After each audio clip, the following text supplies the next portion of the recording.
দেবে, বাঁচাও বাঁচাও চিৎকার দিতে থাকবে, চিল্লানি দিতে থাকবে, দৌড়াইতে থাকবে। আল্লাহ বলেন ইন্নাহা আলাইহিম মুসাদা। আল্লাহু আকবার বলেন।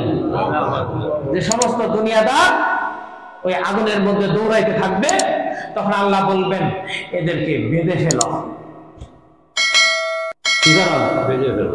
দৌড়াইতেছে যে বাইন্দে ফিরো, বাইন্দে ফিরো। আগলা পিটলে সুবিধা হবে না, আগলা পিটলে কি হবে না? সুবিধা হবে না। বান্ধব বান্ধব বাইন্দে, তারপরে আগুন তো জ্বলতে আছে, মায়ের আরম্ভ করো, আগুনে জ্বলতে থাকবে, আর হুতামার মধ্যে তাকে বেঁধে দেওয়া হবে। তাহলে বেঁধে দিলে এরকম পিলারে না কিছু খুঁড়ি থাকা লাগবে না। আল্লাহ রাব্বুল আলামিন পরের আয়াতে ফি আমাদিন মুমাদ্দাদা, আল্লাহ বলেন সেই হুতামার মধ্যে দুনিয়ার মানুষ মনে করছে সেখানে কোনো আযাব নাই, অশান্তি নাই, আর হুতামার মধ্যে সে নিক্ষিপ্ত হওয়ার পরে যখন দৌড়াদৌড়ি করবে, আল্লাহ বলেন ওই হুতামার মধ্যে ওই জাহান্নামটার ভিতরে আপনার লম্বা লম্বা খুঁটি রয়েছে, লম্বা লম্বা, অনেক লম্বা লম্বা খুঁটি।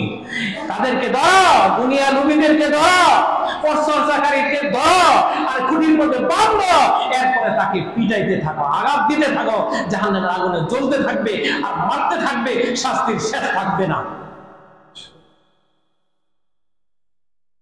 আমার ভাই, আপনাদেরকে আমি অনুরোধ করি, যাদের এই অবস্থা আছে, দুনিয়ার পিছে একদম লেলায় ফেলছেন, একটু ফিরেন, একটু ফিরেন, আখেরাত মুখী, একটু আখেরাত মুখী হন, একটু আল্লাহমুখী হন, একটু ইসলাম মুখী হন, একটু দিনের পথ ধরেন।